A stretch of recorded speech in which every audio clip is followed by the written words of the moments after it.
I don't love the term gentrification, but I think this is exactly the right place to start this conversation, because the reason that I don't like the term gentrification is that I think all of us in our head have something different in mind. And so it's very hard to have a conversation about gentrification with people because people have in their head something very different. And so, I mean, I actually take a very literal, boring definition of gentrification, which I think is really about increases in income and rents in a neighborhood that are triggered by the in-movement of higher income households. Actually, around the country, gentrification generally does not involve a racial turnover, although in many cases it does, and I think it takes on different significance when it does. That word is historical. It talks about accumulation and dispossession. It talks about the history of forced migration, the continuous systemic asset stripping that African Americans are subjected to, social policy exclusion, systemic redlining, white flight, policing, paramilitary presence in our community. All of that is a part of the conversation around gentrification with us, and you can't separate those realities. So I like the expansive version of the definition. A lot of the displacement issues, I think in particular with the immigrant community, I'd like to talk about, is it, you know, my perception, I know Ingrid, you were saying earlier that it's not so throughout the nation, but for me, the perception is that this happens in African American and Latino neighborhoods disproportionately. Yeah, that's not true nationally. Largely Latino, largely African American low-income neighborhoods are no more likely to gentrify. In fact, largely black low-income neighborhoods are slightly less likely to attract higher income households, in part because I think, you know, white households, many white households are still very resistant to moving into largely black communities. So all that said, I'm from New York.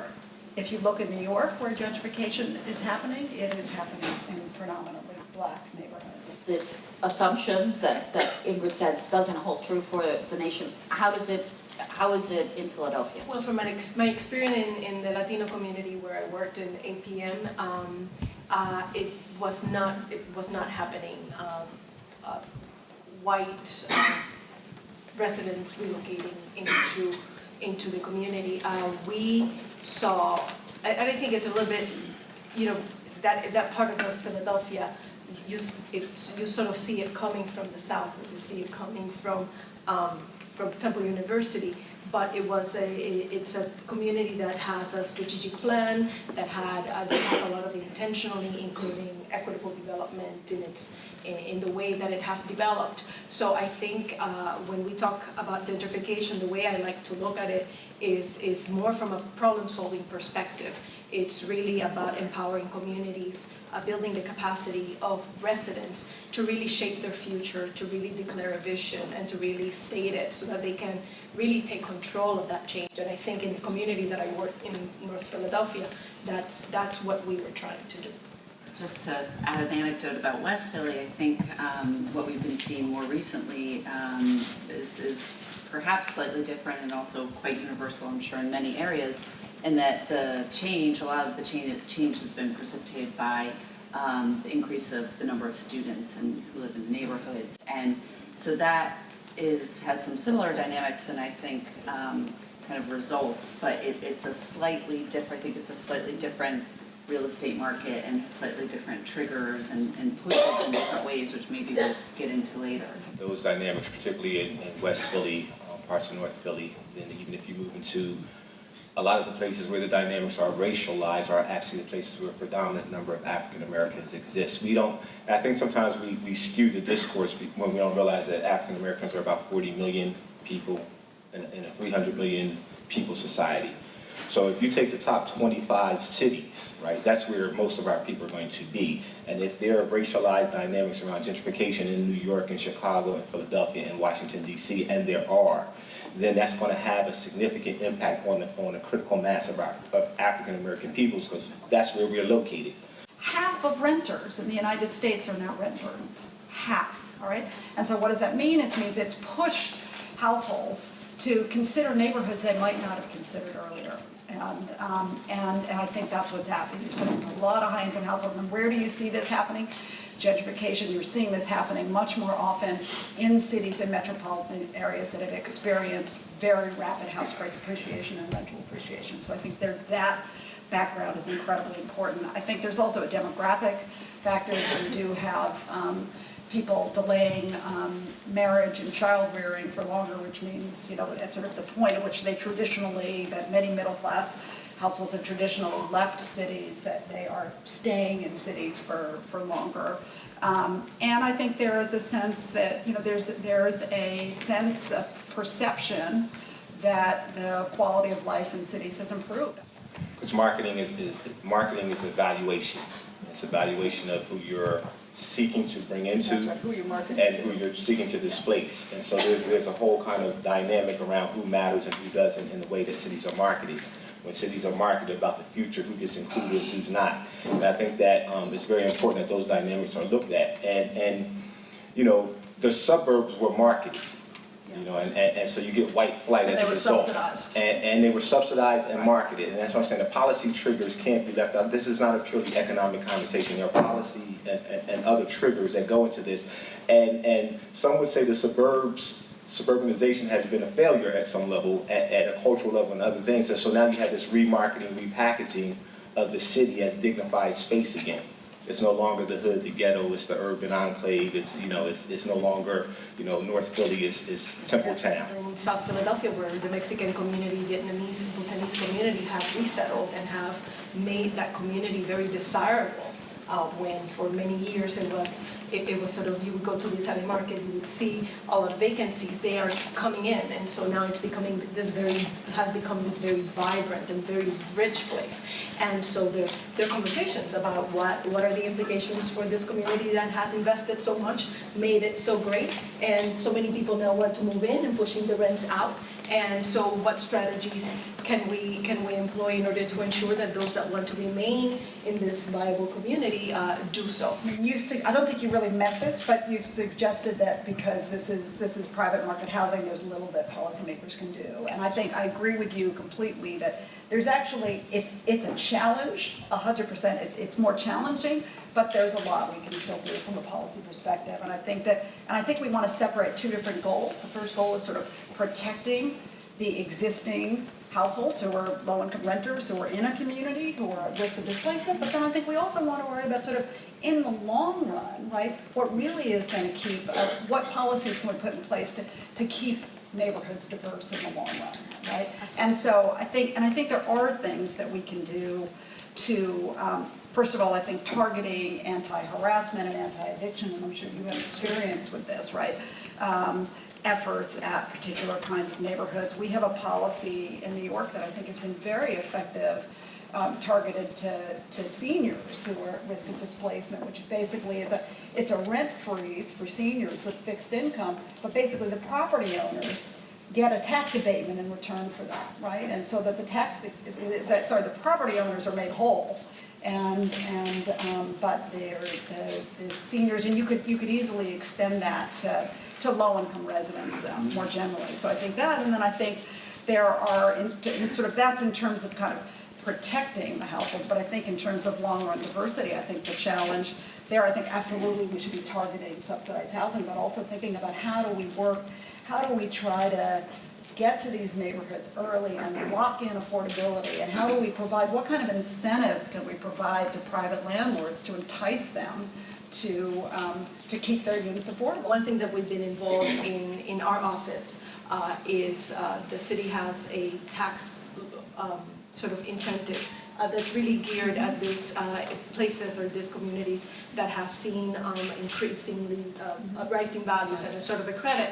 And so I've been involved in it from the perspective of making sure that immigrant communities and communities where English is not the first language really understand what their benefits and can access the policies and can access those programs that the city has. What are the best practices in actually going into the community and ensuring that that community members are brought into a position of really powerfully being part of the development, the equitable development process? But I mean, that's a challenge of vulnerable populations, because you would hope that in an ostensible democracy, your elected officials would play that role for you, and that's not what's happening. And I think that one of the things, I think sometimes we have to breathe. When I think about my grandmother or a particular person, right? You have the pressure that's coming from the eds and meds burgeoning in certain areas, right? That's a pressure on your household. You have the adjustable rate mortgage subprime lending crisis, right? You have the history of redlining that has happened. You have land banks. You have the actual value initiatives. You have so many pressures. We're trying to have this conversation as if it's not a coordinated apparatus that is impacting the value and the livelihood of people. So even if I can fight this one, it's like this labyrinth of things. And I think that we do an injustice when we act like this is a unitary kind of focus here. When you can't rely on your council people, your state reps to be at the vanguard of this labyrinth, where do you go and why do then people get blamed when they lose a fight that they have no chance of winning? I don't hear that level of conversation very often, or maybe ever. I think the conversations that I hear or that seem to be moving forward really are around maybe the more traditional, and for very Philly, I think Eric mentioned whatever those plans are called, the million plans, and a lot of them start at a neighborhood level and ideally are resident driven and typically are led by someone, maybe a nonprofit, maybe a CDC, and then ideally, or as the process is supposed to go, vetted by and approved by the City Planning Commission. And I mean, I think if they're truly successful, they're truly resident driven. I think that those groups that participate in individuals, you're lucky if you have really unified and tight civic groups or other organizations. And in the city of Philadelphia, the registered community organizations, which have some power in the zoning committee level, have, I think, brought together groups of individuals that have really made that system work for them. I see the city through the community, the CPI, the Community Planning Initiative, but that's not exactly a good name. Citizens Planning Institute, thank you. Really being helpful in doing the capacity building so that residents who may not know how to navigate that labyrinth, and I'm not saying they're going to successfully always get through, but I think that that CPI is a real start to arming people and giving them the tools and resources they need to even know what the system is and to be able to move forward. When you talk about efficiency in the market, and you can talk about the land bank, but efficient for who, right? And so there are these things, these conversations that are happening, not just with the word gentrification attached, but at so many levels that people, even if you're in 1, 2, or 3, you're not in all of them, and you have to be in all of them because the punches are coming in 10 directions. You can only handle one at a time. And I don't know that anybody is on the record addressing that, hey, we must put into place some preventive measures, some impact assessments, some racial equity analysis, all of those things that exist in the world. But I don't know where in Philadelphia people are having a conversation on the front end about how do we protect the vulnerable in the midst of this onslaught. So you need to do many things, you need to communicate in many ways, and you need to provide opportunities for people to participate at their own pace or in a way that feels comfortable. And that just having a community meeting by itself will not get the broad sort of swath of the community. From this forum to everything you do, from new urbanism till now, it's about equity. It's a way to include people who presently live in the communities where you're trying to come to on this choice, beautiful land that goes all the way back to William Penn, okay? To make sure all boats rise, so to speak. And I think to have the people who are stakeholders at the table and really talking about inclusion is the way to go. So I'm asking, how do you all think you can include the people who reside in those communities around Temple University, etc.? Sometimes you have to make your place at a table because you're not going to get invited. It's really that simple. If this were a conversation about tools and techniques that would get you to equity, there are numerous. There's not a shortage of how do we do this. The question is, do we want to do this, right? And the answer is no. The people with power the stakeholders in this conversation? The answer is no. We don't even need to debate that anymore because it manifests. So the question becomes, what do you do now that the answer is no? I got you. In order to create your place at the table. And part of that is asking is off the table. You have to reframe the power dynamic, and that's a whole different conversation that we have yet to have as a community. People, I'm from the Mantra area. My name is Andy Jenkins, and I've been around since '61, active. So I know what I'm talking about. So I'm saying that we have a problem greater than we ever had in Philadelphia. We have a greed for green. And these people are so in love with money, they are coming in our neighborhoods. It's difficult for us to talk to developers because they are supported by L&I. We can't talk to the council people because they will not challenge someone who can support them. So it's always, I think it comes with each individual's perspective of a neighborhood that's faced that's faced redlining, that's faced urban renewal, that's faced incredible disinvestment. And I think that there are really deep, deep wounds that come from that. And so the ability or the, I think, energy or the will or the hope to be able to move forward from that, I think is a very challenging conversation, and certainly leads people to feel that, you know, there is certainly not a place at the table, and how do you, even if you need to elbow your way in there, how do you get there? This conversation has three core words, right? Gentrification, integration, and equity.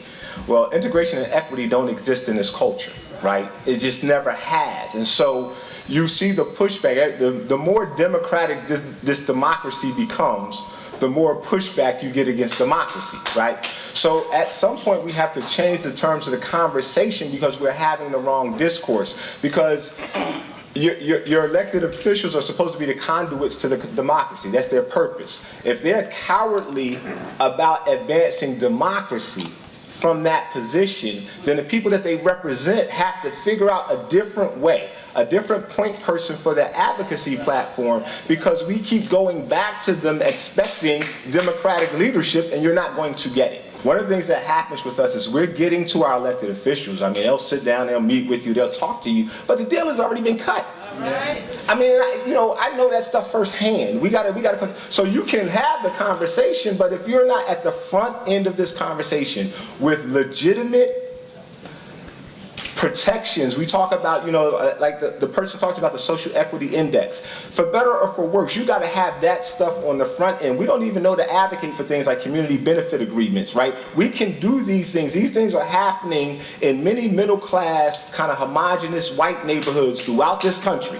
There are toolkits and processes that we need to be able to adopt and use in our context, but never forgetting that the worth equation is where it breaks down. We have the techniques. In West Philly, there were some plans from Drexel University and a local developer, Wexford, to redevelop a large 14-acre parcel. And there was a real push to do it quickly. It was purchased from the school district, and to move through zoning to seek approval to have, a pretty liberal zoning rights to redevelop the parcel. And there were a number of RCOs that came together from a group of neighborhoods that surrounded the site that actually did work together to provide some pushback, and really push back both at the council level and the mayoral level, and certainly around zoning. And I think realized that working together around this common agenda was going to make a lot of sense. And they did craft a community benefits agreement, which had no economic benefit to any of the groups directly, but had real, I think they really went in strategically and said, let's look at density and height, and let's look at really pushing an agenda to have a improved school on the site that would be a public school open to the children of those neighborhoods. And they pushed that through that community benefits agreement. And I thought, that was really a win. Now, was it the strongest CBA? Has it played out yet? Actually, tonight is the first public meeting being held, hosted by Drexel and Wexford, to share what their agenda is for the 14-acre parcel and to get community feedback. And so that, I don't think, would have happened without those community groups coming together to do that push. So I see that as at least a good local win, and hopefully continues continues to be. You know, I think we did have sort of a extraordinary election in New York just for the, in this last mayoral election, just in terms of the discourse. And I think that Mayor de Blasio really ran on a campaign of inclusion and breaking down, you know, inequality. And I think he won on that campaign. And I think he also, there were community groups that were working really hard politically in their communities to fight for that agenda. And I'm not saying that I don't know how much in practice, you know, this administration will sort of move the needle on these things, but I think just the rhetoric around the campaign was I think these issues were really front and center, housing affordability, inequality, jobs, and we're really there. If they won't talk about it, they won't do it. And we don't need it. So if a candidate is running for anything and they tell you that they won't talk about that issue, that means they're not going to do anything about the issue, and that should let you know what your cue is. I mean, I think if you get a chance to rewind the tape through a lot of the conversation, it sounds like it's browbeating. We've thrown out amongst us some very substantive concepts that are happening in places. When you talk about racial equity index, the guy's question of social equity, community benefits agreements, we could go down the list. A lot of these concepts are applicable. The question is, can we get these concepts on the platform of some of the people who are running for the offices that you're talking about, right? How do you get them to embed some of these developmental concepts into their platforms as they're running and get them to articulate it? Because if they articulate it, then you can hold them accountable. And that goes back to my first point. If they won't speak on it, they won't do it. So therefore, you know where your allegiance should be or not be.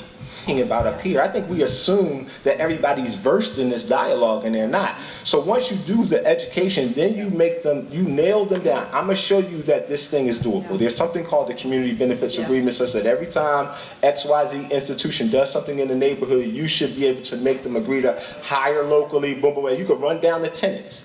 And a lot of people don't know that these kind of things happen in non-racialized communities, right? So you do that, and you make them articulate that as part of where they're coming from. So I'm just, on your word, we have to drive those agendas. We're waiting for them to figure this out, and it's not going to happen. Yeah, and I would just add also, I think that politicians, in many cases, local politicians, also federal politicians, they're looking for policy ideas, concrete policy ideas. So if you can put a concrete policy idea in somebody's hand that can help them, you know, and I'm sure you have examples of how you can help tenants stay in place in neighborhoods with rapidly accelerating rents. I mean, that I think that really, you know, that really can make a difference. But my question is really, how do I stay here? So I was raised here, I went to school here, public school, yes. I was a state school student for university. I work for the city of Philadelphia as well now. But how do I stay? I want to stay in the neighborhood that I was raised in. People invested in me my entire life, so how do I stay? So the consequence is, do you want your investment to move? So how does someone like myself reinsert themselves in their own neighborhood that's already changed? That's my question. Two things. It goes back to the conversation around organizing. I would join as many groups as possible. Number one, those who you know or feel have your best interests at heart, who can advocate and support you. But then also bogarting the ones in your neighborhood that probably feel a little different now, you know, because it's a different neighborhood, and making sure that every time they look up, even when they forget, to give you the notice about the meeting, that somehow you're still there.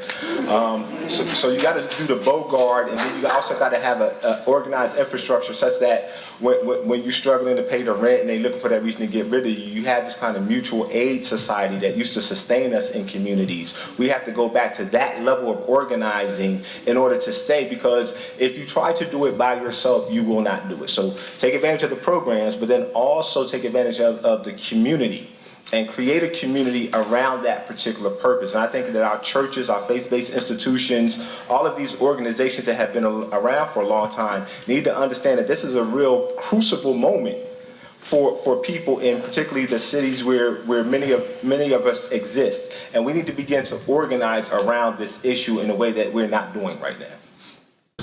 The question is, I'm going to be the genie, and I'm going to give you the power to solve this problem. So out of 3, what are the 3 things that you would do, or nationally, if it was in your power to do it, to impact this subject? But I'm cheating a little bit, but I'd put one sort of bucket of federal policies related to sort of more progressive labor policies, and, you know, including a serious minimum wage, expanded earned income tax credit, and more generally sort of a more progressive income tax.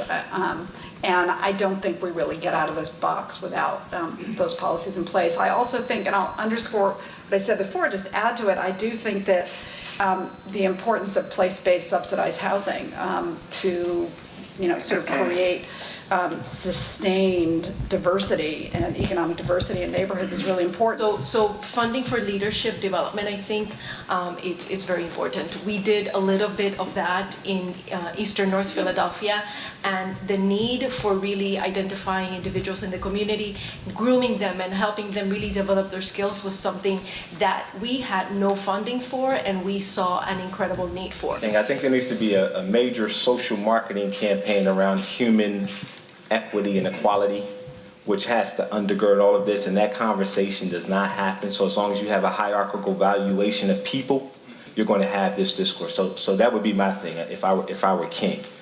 Then number 2, I'd make everybody who's a stakeholder or an advocate go on a Wizard of Oz journey, looking for some courage, some heart, and a brain, because they need all 3 of those in their roles. Our people have no courage. They're in key positions of influence without courage, heart, and brain, and it's killing us. It's killing us. And then after that, all this other stuff we've been talking about can work. That would be my 3rd one. Mash it all together and make it work after you do the first.